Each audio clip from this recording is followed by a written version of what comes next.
على سيدنا شفيعنا مولانا محمد وعلى آل محمد بارك وسلم صلوا عليه صلاة وسلاما عليك يا حبيب الله صلی اللہ تعالی علیہ وسلم۔ ایک بار اور محبت کے ساتھ پڑھیں، اللہم صلی علی سیدنا شفیعنا مولانا محمد وعلى آل محمد بارک وسلم صلوا علیہ صلاة وسلاما علیک یا زینت عرش اللہ صلی اللہ تعالی علیہ وسلم۔ محترم حضرات، خطبہ مسنونہ کے بعد میں نے بہت ہی مشہور و معروف آیت کریمہ تلاوت کرنے کا شرف حاصل کیا ہے۔ یہ وہ مبارک آیت کریمہ ہے جس کو میں نے گزشتہ جمعہ بھی تلاوت کر کے اپنی تقریر کا عنوان بنایا تھا، اور آج بھی انشاءاللہ اسی عنوان پر تھوڑی دیر کے لیے گفتگو ہوگی۔ محترم حضرات، اللہ تبارک و تعالیٰ کا بہت بڑا کرم اور احسان ہے کہ اس نے ہمیں پیدا کیا اور پیدا کرنے کے بعد طرح طرح کی نعمتوں سے اللہ نے ہمیں مالا مال فرمایا۔ نہ ہمیں پیدا ہونے میں ہمارا کوئی اختیار تھا، نہ نعمتیں حاصل ہونے پر ہمارا کوئی اختیار۔ یہ اللہ کا فضل ہی ہے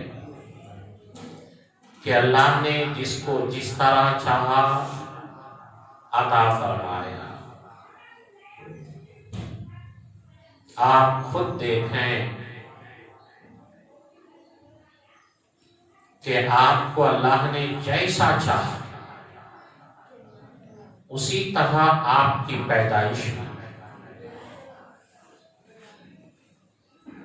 کوئی ہے دنیا میں ایسا جس نے خود کے جسم میں کوئی اعضا بنایا ہو کہ یہ میرا ہاتھ خراب ہے، اسے ٹھیک کر دوں، یہ میری آنکھ غلط جگہ چلی گئی ہے، اسے درست کر لوں؟ یہ سب مشیت الہی کے تحت اسی کی قدرت کے کارخانے سے ہم اس دنیا میں آئے۔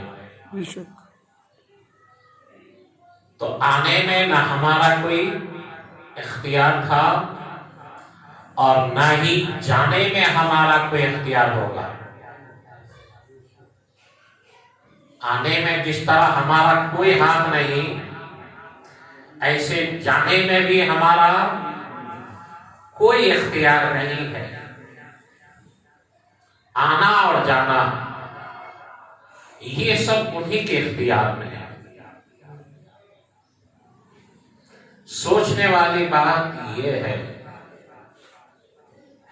کہ وہ مالک و مولا اتنا کریم ہے، اتنا رحیم ہے، اتنا مہربان ہے۔ ہم آنے والے ہیں، ابھی آئے نہیں، پہلے سے اللہ نے ہمارے لیے انتظام فرما دیا ہے۔ سبحان اللہ۔ آپ کو دودھ چاہیے تھا، پہلے سے موجود ہے۔ ماں کی گود میں آپ کو آنا تھا، ماں موجود ہے۔ باپ کے سہارے کی ضرورت تھی، موجود ہے۔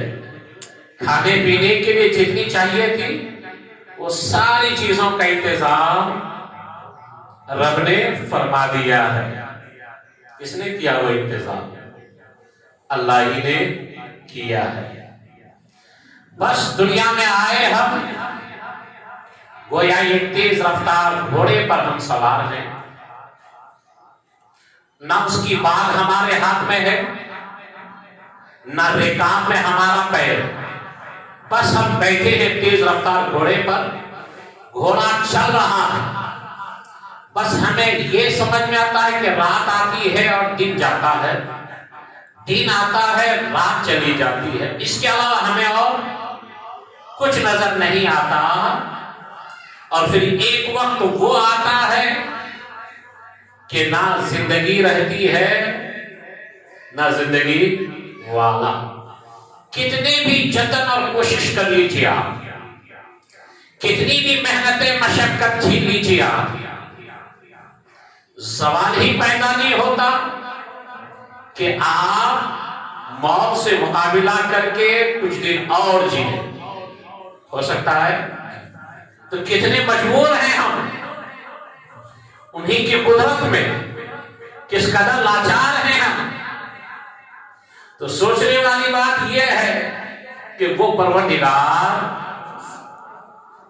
جو ہمارے آنے اور جانے میں وہ بالکل مختار ہے، جب چاہے بھیجے جب چاہے بلا لے، زندگی میں ہم سب کا کوئی کنٹرول ہے ہی نہیں۔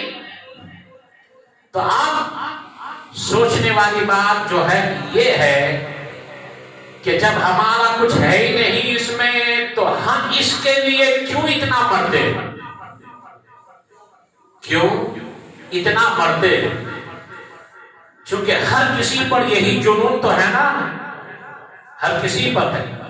100 میں سے 99 یا 98% یہی جنون ہے، اچھا کھانا ہے، اچھا پینا ہے، اچھے سے زندگی گزارنا ہے، بہتر سے بہتر ہمارے لیے عیش و آرام کا سامان ہونا ہے، سب پر یہی جنون ہے۔ 99%۔ تو کیا سوچنے والی بات یہ ہے کہ یہ 99% انسان جو صرف اس طرح ہی کا سوچتا ہے، کیا وہ اپنی عقل کے ذریعہ غور نہیں کر سکتا کہ یہ گھر کس کے لیے، یہ مکان کس کے لیے، یہ دولت کس کے لیے، یہ عزت کس کے لیے، شہرت کس کے لیے، کیوں؟ تو کیا وہ غور نہیں کر سکتا؟ نہیں کر سکتے، کرنا چاہیے تھا، لیکن کیا ہوتا ہے تب معاملہ بڑا الٹا ہوتا ہے کہ ان کے ذہنوں میں پردہ پڑ چکا ہوتا ہے۔ پردہ کیا ہے؟ پردہ سمجھتے ہیں آپ؟ غفلت کے پردے، تاریکی کے پردے، ناسمجھی کے پردے۔ اور کوئی وہ ہوتا ہے جو چاہتا ہے کہ یہ پردے ہٹ جائیں، روشنی آ جائے، اور کچھ وہ ہوتے ہیں کہ شیطان چاہتا ہی نہیں ہے کہ لوگوں کے ذہنوں سے یہ پردہ ہٹے، اسی لیے پردہ بالکل رہتا ہے۔ خود سوچ کے دیکھیے، تھوڑی دیر بھی اگر غور کریں کہ رے بھائی ہمارے اپنے آپ پر ہمیں کنٹرول نہیں ہے، جب کنٹرول ہمارا ہے ہی نہیں ہم اپنے آپ میں، تو ہمارا یہ اکڑنا، دنیا کے لیے بالکل مگن ہو جانا وغیرہ وغیرہ، کیا آپ کو نہیں لگتا ہے کہ یہ انسان کی نادانی اور بیوقوفی ہے؟ نہیں لگتا؟ یقیناً نادانی بیوقوفی ہے۔ آپ جب غور کریں گے، وہ رب اتنا ظاہر ہے، اتنا ہمارا پیدا کرنے والا، ان کی قدرت اتنی ظاہر ہے، سمجھیے وہ اتنا ظاہر ہے کہ اس کو تلاش کرنے کے لیے، ان کو تلاش کرنے کے لیے یقیناً کوئی بھی چیز نہیں چاہیے، بالکل ظاہر ہے، ظاہر ہے، لیکن اس پردے کو ہٹنا ہے پہلے۔ مثلا ایک سمندر میں ایک مچھلی ہو، ایک سمندر میں مچھلی ہے اور وہ مچھلی سمندر ہی میں جی رہا ہے، سمندر میں جیتے ہوئے وہ سمندر میں وہ مچھلی اپنے سمندر کو تلاش کرے، سمندر کو وہ مچھلی اگر تلاش کرے تو کیا وہ سمندر کو پا سکے گا؟ سمندر کے اندر ہے اور اندر رہ کر وہ مچھلی سمندر کو تلاش کر رہا ہے، یہاں سے وہاں جا رہا ہے، جا رہی ہے مچھلی، یہاں سے ادھر جا رہی ہے، اور وہ کسے تلاش کر رہی ہے؟ سمندر کو۔ تو سمندر میں رہ کر سمندر کو تلاش کرنا، آپ کہیں گے اس مچھلی کی بیوقوفی ہے، کہیں گے نا؟ تو ایسے ہی دوستو خدا کی قدرت ہی سے ہم جی رہے ہیں، خدا کی قدرت ہی سے ہم جی رہے ہیں، تو خدا کو تلاش کرنے کے لیے، خدا کو ڈھونڈنے کے لیے، خدا کو پانے کے لیے اسی میں جی کر انہیں کو تلاش کرنا۔ جیسے ابھی آپ نے کہا کہ سمندر میں رہ کر مچھلی سمندر کو تلاش کرے، وہ مچھلی کی بھی انہیں سمجھنا چاہیے یہی سمندر ہے جس میں میں ہوں۔ اگر یہ سمندر نہ ہوتا، یہ پانی نہ ہوتا تو ہوتا کیا؟ مچھلی کو آپ باہر نکال کے رکھیے، کب تک جیے گی وہ؟ یہ تو وہی ان کی زندگی ہے، سمندر ہی ان کی زندگی ہے، وہیں پر ان کی موت ہے، سمندر ہی سب کچھ ہے ان کے لیے۔ وہ اچھی طرح جانتی ہے اور جاننا چاہیے کہ پانی ان کے اندر، باہر، ظاہر، باطن، سب جگہ وہی ہے۔ تو دوستو سوچئے، غور کیجئے کہ جس طرح مچھلی سمندر میں رہ کر سمندر کو تلاش کرنا، اسی طرح انسان کا اس دنیا میں زندہ رہ کر اللہ کو تلاش کرنا۔ سمجھ میں آ رہا ہے آپ کو؟ تلاش کرنا یہی رہ کر انہیں تلاش کرنا، انہیں کی زمین پر جیتے ہوئے، انہیں کی پیدا کرتا ہوا سے سانس لیتے ہوئے، وہ کتنا ظاہر ہے، ظاہر اتنا کہ ہم سے بالکل قریب، ہماری جان سے زیادہ قریب، شہرت سے زیادہ قریب، لیکن چھپا ہوا اتنا، چھپا ہوا اتنا، ظاہر میں ظاہر اور چھپا ہوا اتنا کہ اسے تلاش کرنے والے تلاش کرنا چاہے تو بہت سارے پردوں کو ہٹا کر پھر جا کر، اس لیے اللہ ظاہر ہے، اللہ باطن ہے، ظاہر بھی وہی، باطن بھی وہی۔ سوچئے گا تو کہنے کا مطلب کیا ہوا کہ وہ اس طرح اظہر من الشمس، ظاہری پوزیشن کہ جس کو تلاش کی، لیکن پروردگار عالم جس نے ہمیں پیدا کیا ہے، ہمارے دل و دماغ سے اللہ اچھی طرح جانتا ہے کہ ہماری پہنچ کہاں تک ہے۔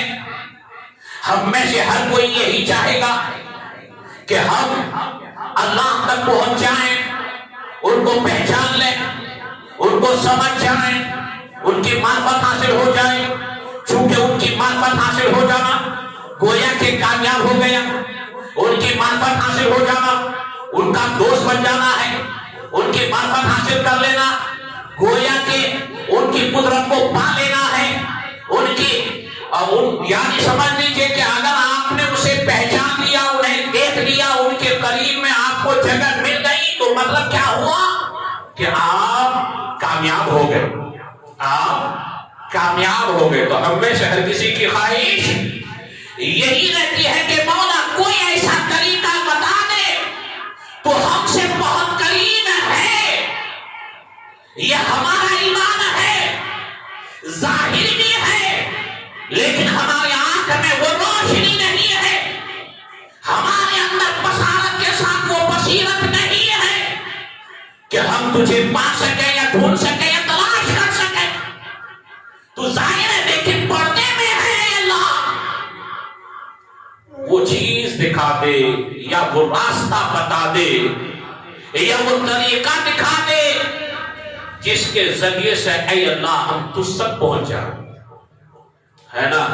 تجھ تک پہنچنے کا مطلب اللہ تک پہنچنے کا مطلب ہو گیا بندہ کامیاب وہ اللہ کا دوست بھی ہو گیا اللہ کا قریب بھی ہو گیا جنتی بھی ہو گیا وہ ہر